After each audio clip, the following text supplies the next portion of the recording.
Assalamu alaikum wa rahmatullahi wa barakatuh. Students, today we are going to learn the subject Science and Technology, that is your paper 2 of standard 10. ये हमारा continuation chapter था, that is chapter number 4, which is called as Environmental Management. इसमें कुछ points last lecture में रह गए थे जो हम ये period में complete करने वाले हैं. The first one is the sacred groves. These sacred groves are nothing but ये ऐसा ग्रव्स होते हैं, ऐसे प्लांट्स होते हैं which are very very important for the religious purposes in a particular area. Second we are learning about the symbols. इसमें बहुत सारे सिंबल्स है. For example I am saying you the symbols like waste management हो गया, save water, save electricity, that means save energy. And the last one is many of the symbol which is coming in this topics. The third one is the hotspot of biodiversity. The fourth one is the classification of threatened species. ऐसे species जो दुनिया से कम होते चले गए. They are also distinguished into 4 types. The first one is the endangered species. The second one is the rare species. The third one is the vulnerable species, and the last one is the indeterminate species. ऐसे ये species है जो दुनिया से extinct हो गए हैं. And the last but not the least, 22nd May is considered as World Biodiversity Day. This is very very important, my dear students. और ये हमारा लास्ट पॉइंट ऑफ व्यू था. यहाँ से ये हमारा चैप्टर कंप्लीट होता है. Yes, my dear students, what do you mean by environmental management? Environmental management क्या है?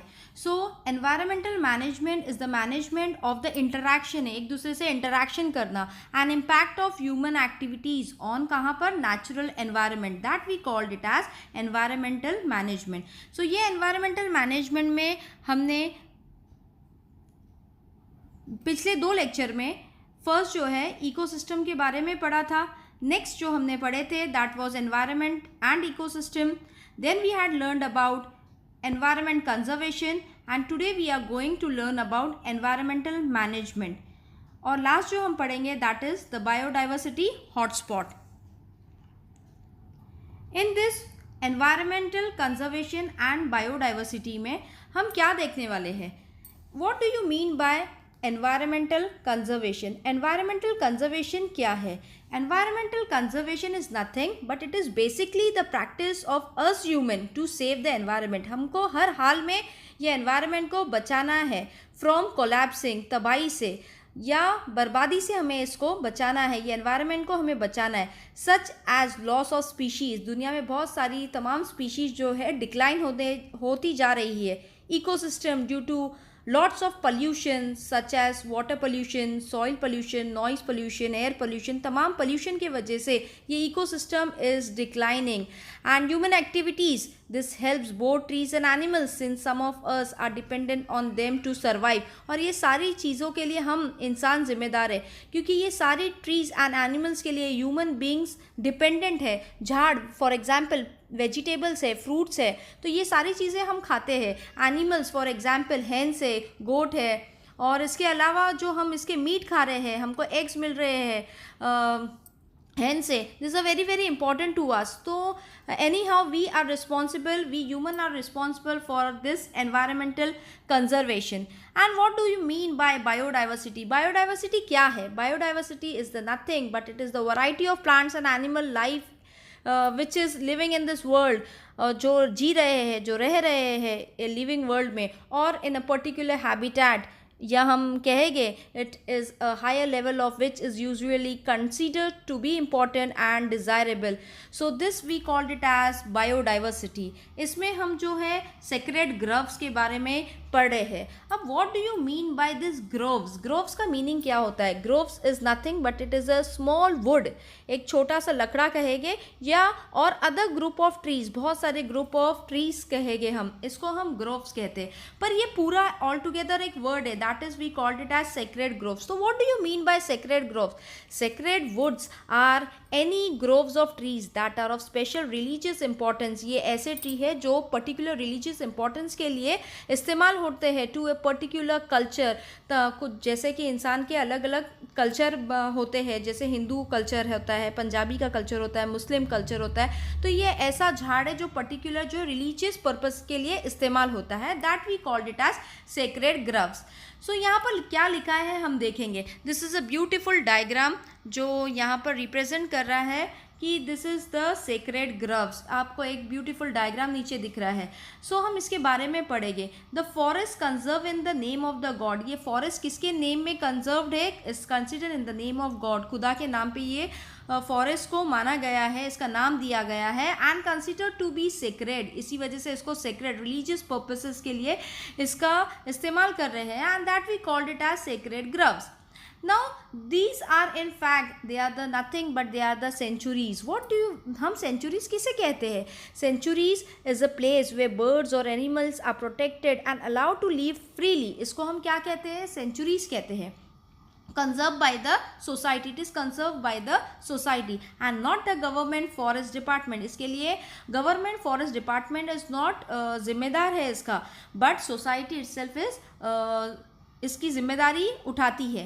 As it has been conserved in the name of God, ये खुदा के नाम पे ये जो है सेक्रेड ग्रव्स जो है बोला गया है, इट हैज़ स्पेशल प्रोटेक्शन। इसी वजह से ये सेक्रेड ग्रव्स, ये फॉरेस्ट का बहुत ही स्पेशली प्रोटेक्शन किया जा रहा है।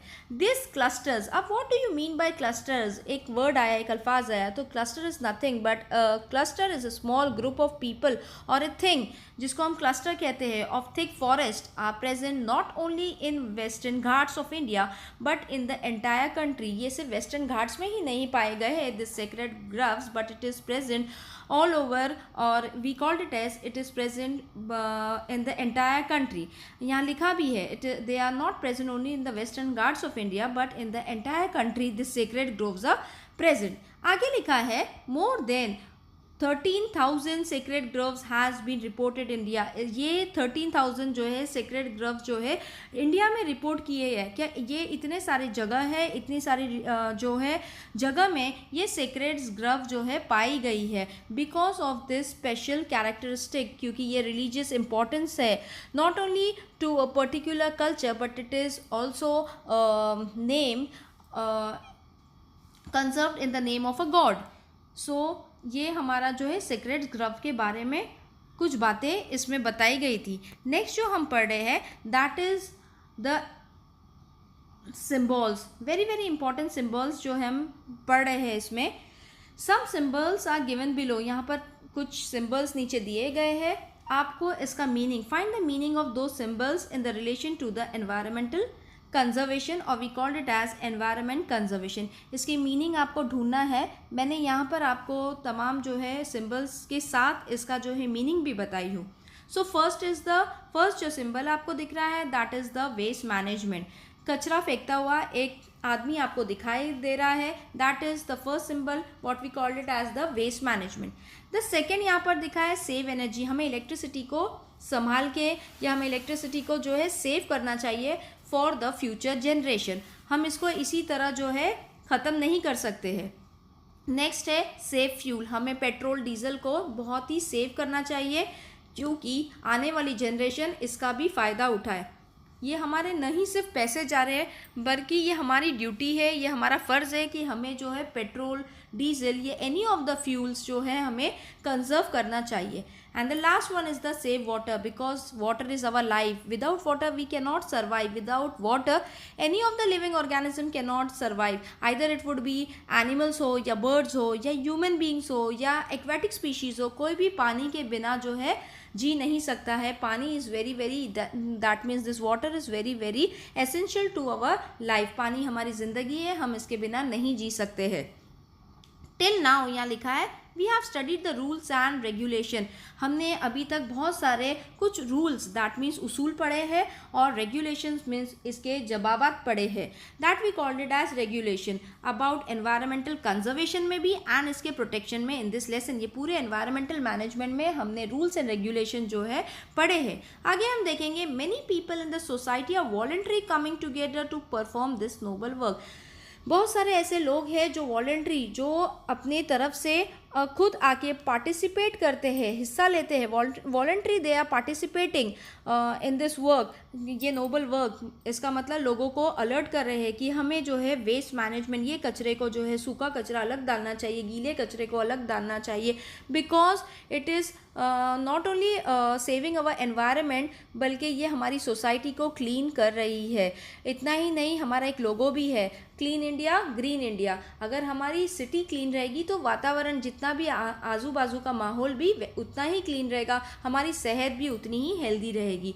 They are also participating to save the, they are very good participation they are taking, many of the peoples are taking to save this energy को हमें, दैट मीन्स इलेक्ट्रिसिटी को हमें सेव करना चाहिए।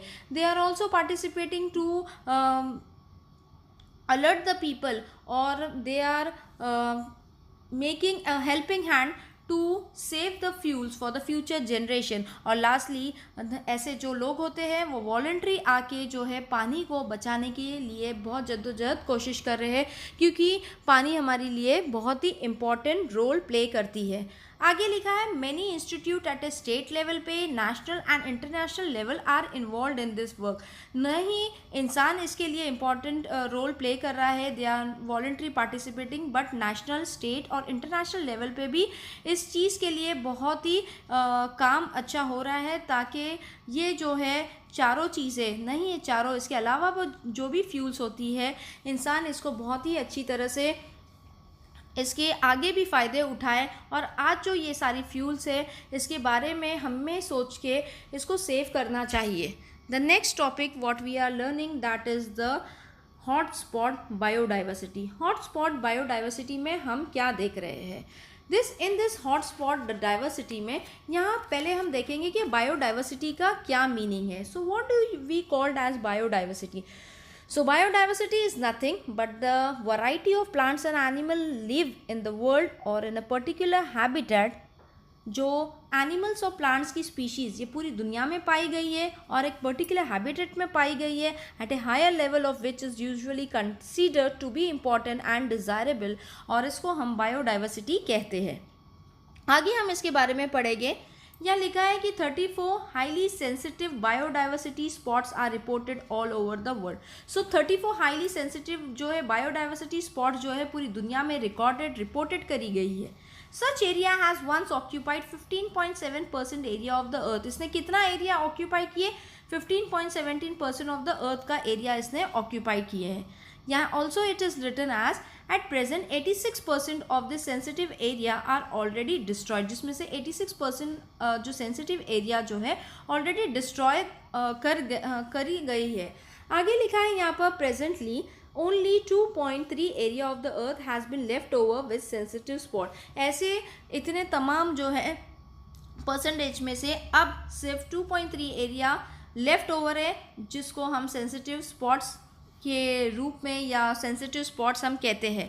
इट इंक्लूड जो है 1,50,000 plant species पाई गई है, which are 50% of the world count. As far as India is consider, India को माना गया है। आउट ऑफ 135 स्पीशीज़ किसकी? एनिमल्स की, और 85 species are found in the jungles में ऑफ द ईस्टर्न घाट्स में या ईस्टर्न रीजन में जो है ये पाई गई है। यहाँ लिखा है कि अबाउट 1500 एंडेमिक प्लांट्स। अब what do you mean bye endemic? Endemic किसको कहते हैं? एंडेमिक मतलब regulatory found in a certain area, मतलब एक पर्टिकुलर एरिया में जो चीज़ें पाई गई है, that we called it as endemic. Plant species found in the Western Ghats में, मतलब एक पर्टिकुलर प्लेस में, दैट मीन्स वेस्टर्न घाट्स में ये चीज़ें या ये प्लांट्स की स्पीशीज़ पाई गई है। आगे लिखा है out of total plant species in the entire world 15,000 are endemic। so 50,000 species क्या मानी गई है? they are endemic, that means regulatory found in certain area और regulatory found in particular area। अब हम बार स्पीशीज़ पढ़ रहे हैं। अब ये स्पीशीज़ क्या होती है? Species is nothing but it is a group of living organism consist of similar individual which is capable of exchanging gene और इंटरब्रीडिंग। ऐसी ग्रुप ऑफ लिविंग ऑर्गेनिज्म है जो कंसिडरिंग ऑफ सिमिलर इंडिविजुअल, एक जैसे हमेशा मैं एग्जांपल आपको देती हूँ, क्या कुत्ते से डॉग का बच्चा हुआ है, ह्यूमन से इन्फेंट हुए हैं, तो they are of the similar species, similar individual which is capable of exchanging their genes और interbreeding, that we called it as species. Next यहाँ पर हम पढ़ेंगे, that is a beautiful diagram है, that is the hotspots of biodiversity. यहाँ पर एक diagram के ज़रिए से मैं आपको कुछ रिप्रेजेंट करना चाहती हूँ। This is biodiversity in India. यहाँ पर कुछ हॉटस्पॉट बायोडाइवर्सिटी रीजन्स है। The first one is the Himalayas, the second is the Chilka, आप जिसको चिल्का लेक भी कहते हैं, the Sundarbans, the Western Ghats and the third desert. जहाँ पर हॉटस्पॉट बायोडाइवर्सिटी ये एरिया जो है मानी गई है जहाँ पर ऐसे स्पीशीज़ पाए गए हैं, एंडेमिक स्पीशीज़ पाए गए हैं, और ये रिप्रेजेंट करता है कि इतना ही नहीं, ऐसे बहुत सारी जगह है जहाँ पर हॉटस्पॉट्स बायोडाइवर्सिटी बताई गई है। द नेक्स्ट जो हम पढ़ रहे हैं, that is the hotspots again biodiversity. यहाँ लिखा है 3 endanger heritage place of the country. So what do you mean by endanger? Endanger मतलब क्या? एंडेंजर मतलब seriously at risk of extinction. ऐसी जगह है, ऐसी चीज़ें हैं, अब रिस्क है इनका कि अब ये दुनिया से कुछ ज़माने से या आने वाली टाइम में अब ये दुनिया में नहीं रहेगी। ये एक आपको रेड सिग्नल है, that is endanger heritage place of the country. अब हेरिटेज हम किसको कहते हैं? Heritage is nothing but it is the property that is or may B inherited, इसको हम हेरिटेज कहते हैं। यहाँ पर लिखा है कि the western Ghat spread over the state of Gujarat. So this western Ghats कहाँ स्प्रेड करती है? It is spreading over the state of Gujarat. The next is the Maharashtra, then it is Goa, and lastly it is the Tamil Nadu.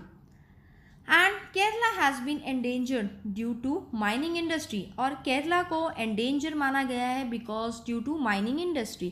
अब mining industry क्या होती है? mining industry is nothing but it is a industry of obtaining coal, जहाँ से ऐसी खदान जहाँ से हमें कोयला मिलता है, और other minerals from a mine, जो खान बोलते हैं हम उसको बोलते हैं mining industry, and a search for natural gas. So this Kerala has been endangered, that means seriously it is at risk of extinction, और due to what purposes? Due to mining industry की वजह से, and search for a natural gas की वजह से। Next लिखा है यहाँ पर, habitat of Asiatic Lions and wild beasts of this region have been under threat. Under threat कहेंगे या थ्रेटन करेंगे, दिस यहाँ लिखा है अंडर थ्रेट। अब मैं आपको कहूँगी कि ये दो जो एनिमल्स है, इसके दोनों की तस्वीर मैंने अगली जब मैं आपको पॉइंट पढ़ा रही हूँ, ये दोनों की तस्वीर उसमें आपको बताई गई है। बहुत ही ब्यूटीफुल तस्वीर है ये लायन की एंड वाइल्ड बिस्टन्स की, जो आप नेक्स्ट इसमें जब मैं नेक्स्ट पढ़ाऊँगी, अभी आपको नेक्स्ट पॉइंट पढ़ाऊँगी तब आप देखेंगे। नेक्स्ट मैं आगे चलती हूँ इधर, मानस सेंचुरी। अब what do you mean by sanctuary? Sanctuary क्या होती है? Sanctuary is nothing but it is a safety from pursuit और other danger of the Assam is. So Manas sanctuary जो है of the Assam is under threat due to dams and indiscriminate use of water. सो यहाँ पर ये किस लिए मानी गई है? Indiscriminate use of water. Indiscriminate use of water मतलब यहाँ पर नॉट एग्जैक्टली नोन, एस्टैब्लिश और it is not exactly defined. इसका मतलब होता है,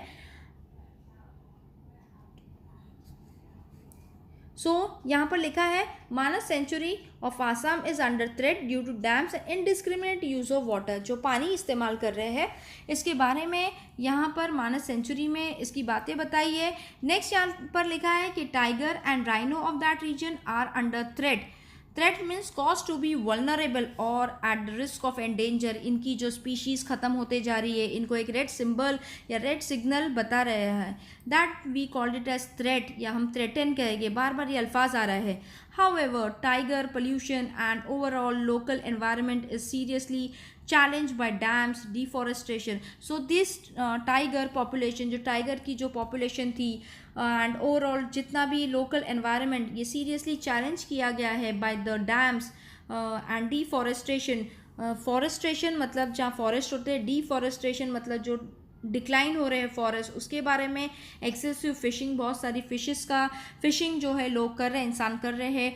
ट्रेंचेस को हम क्या कहते हैं? Trenches dug for same etcetera. So trenches we called it as a long, या हम नैरो डिच कहेंगे, इसको हम ट्रेंचेस कहते हैं my dear students.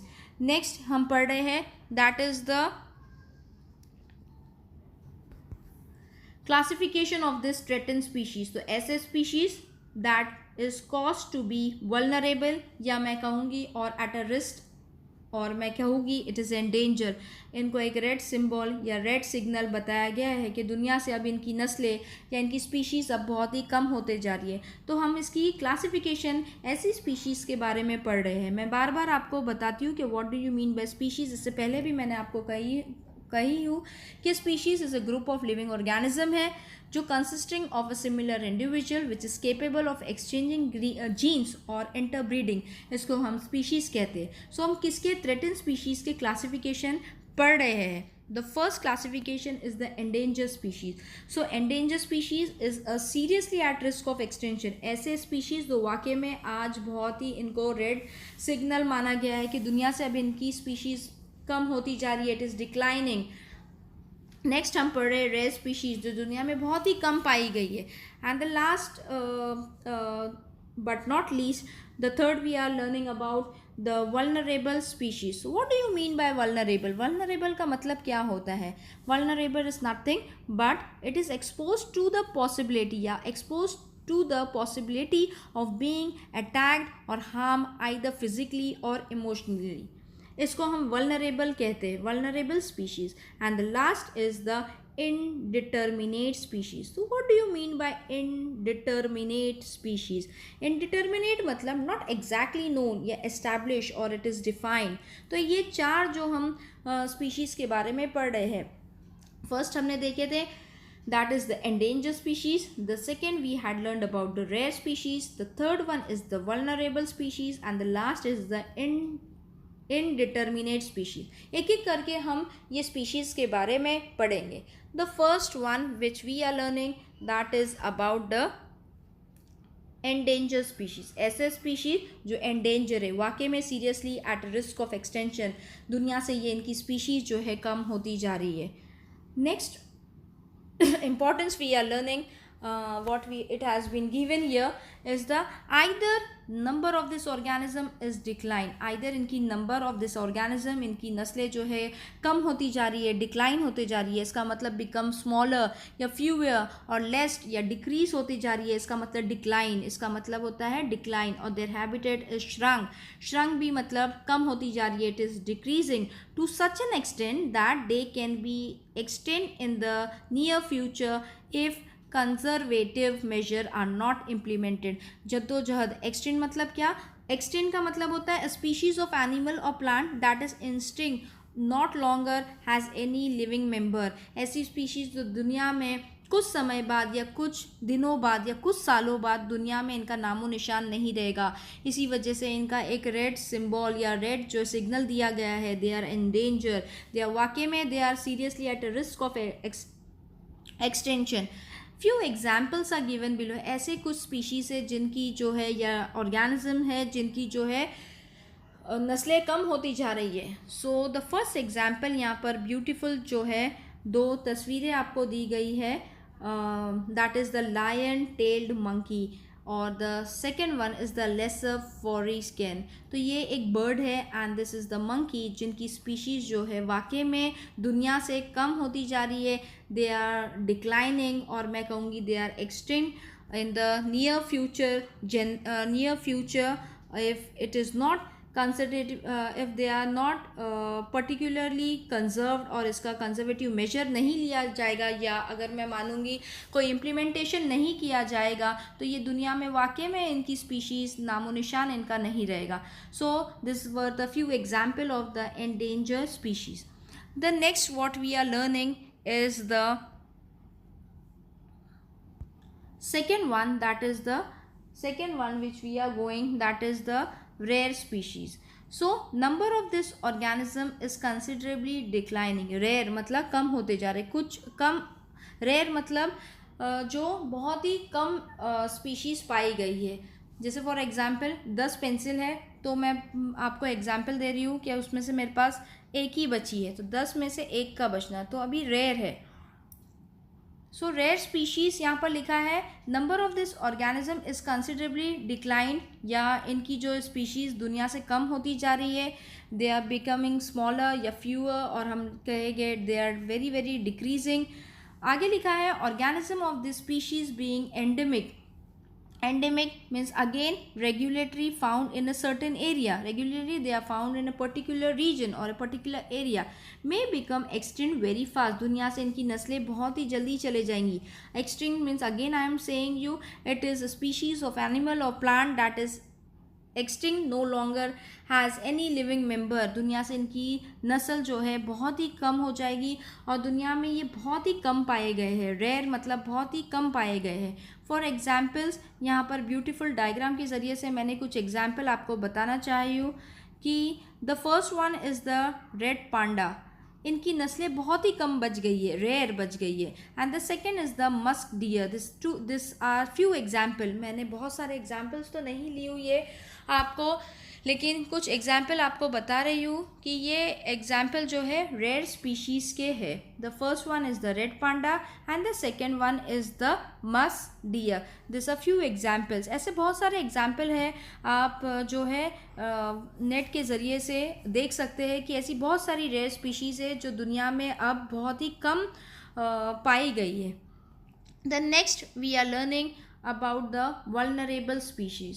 So vulnerable means again I am saying you it is nothing but exposed to the possibility of being attacked or harmed either physically or emotionally, जिसको हम vulnerable species कहते हैं. आगे लिखा है number of this organism is extremely less. ये organism की species जो बच गई है वो बहुत ही कम है एंड कंटिन्यू टू डिक्लाइन, और ये कम से कम होती जा रही है. कंटिन्यूस डिक्लाइन, इनका डिक्रीज होना in the number is worrisome reason मतलब कॉजिंग एंजाइटी और कंसर्न. इसका मतलब होता है वरीसम रीज़न है. Few are some examples. मैंने एग्जाम्पल्स की थ्रू आपको वल्नरेबल स्पीशीज़ बताना चाहिए. वैसे बहुत सारी दुनिया में स्पीशीज़ है, वल्नरेबल स्पीशीज़ है, आप इसको फाइंड आउट कर सकते हैं. पर कुछ स्पीशीज़ मैं आपको ये डायग्राम के ज़रिए से बताना चाहती हूँ कि ये this are the few examples of the vulnerable species.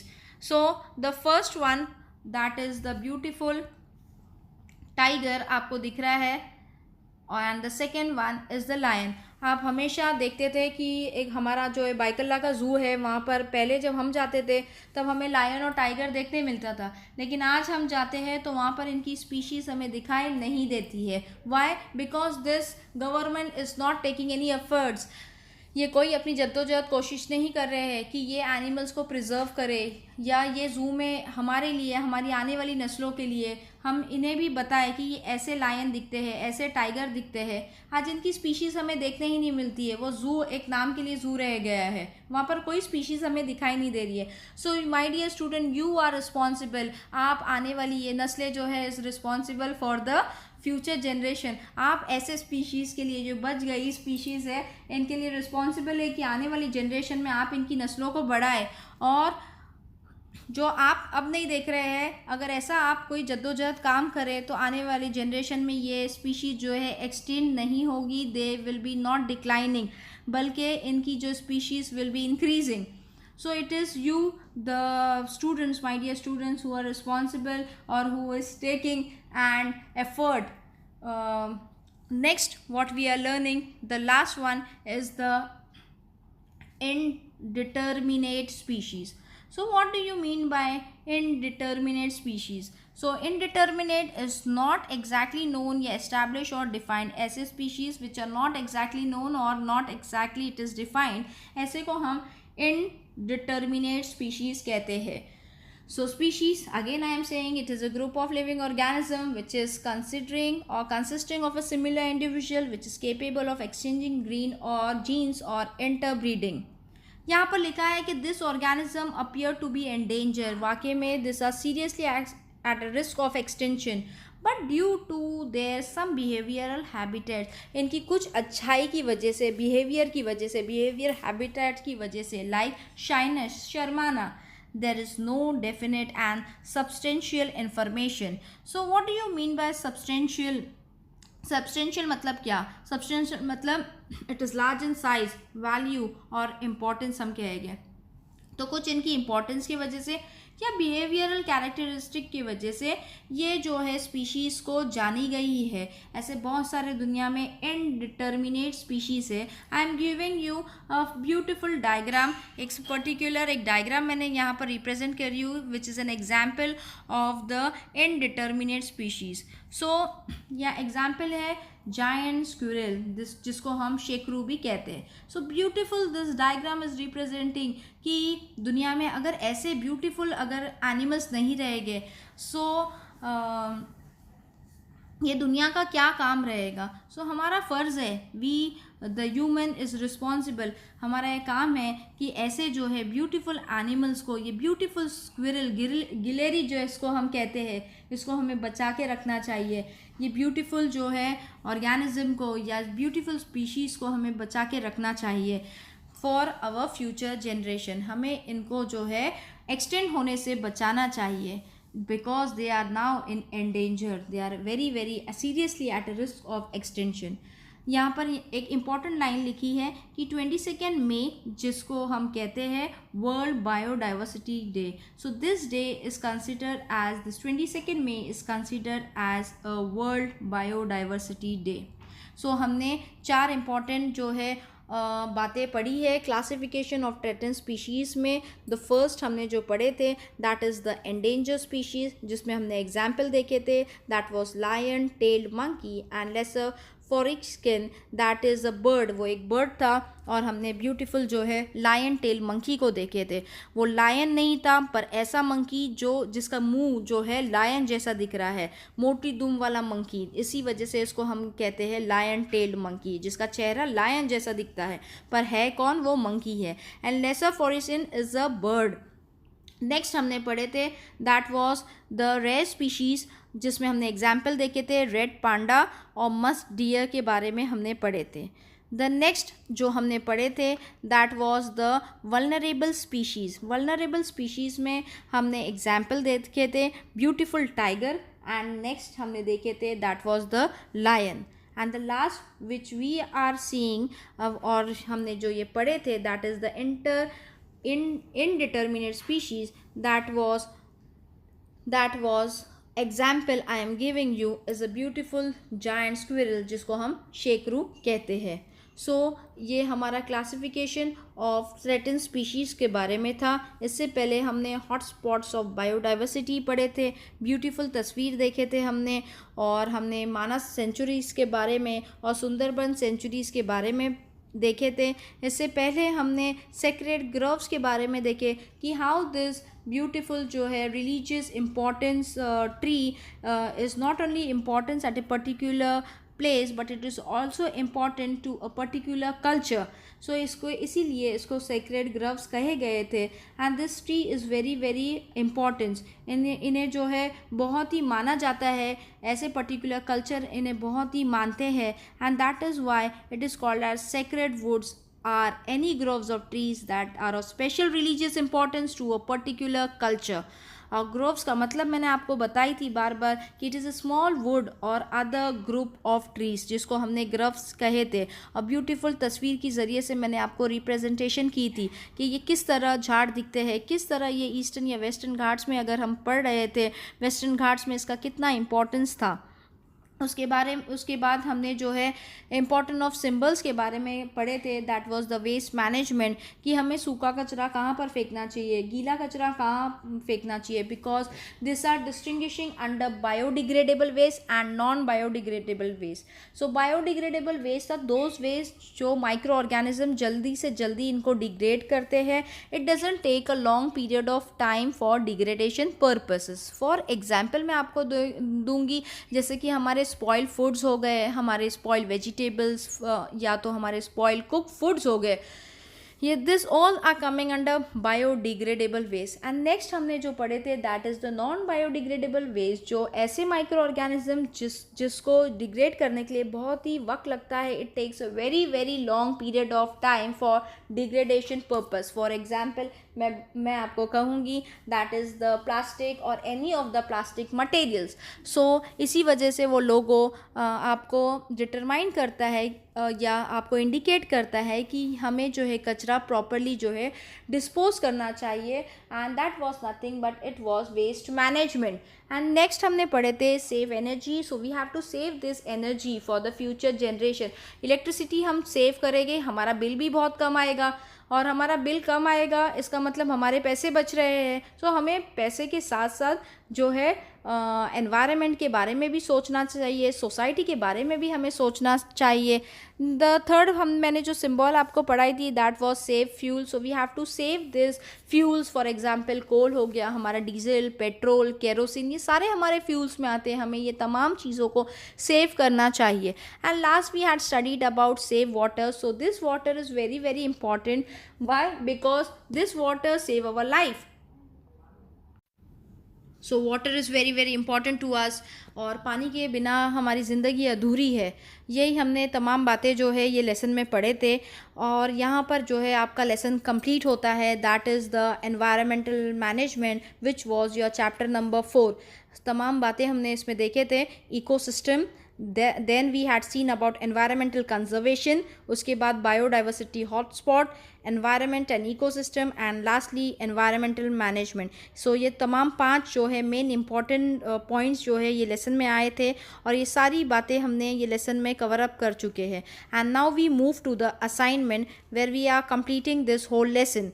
so coming to the assignment, the first assignment is write the name of the biodiversity hotspot. आपको नाम लिखना है बायोडाइवर्सिटी हॉटस्पॉट्स के।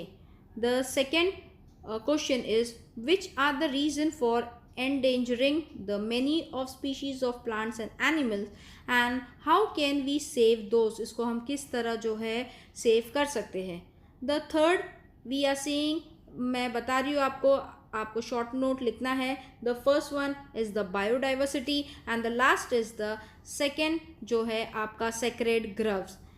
And the last assignment is your, जो मैंने अभी आपको symbol पढ़ाई थी इसके बारे में आपको लिखना है कि what are the meaning of the following symbols, write your role accordingly. So you have to write its role.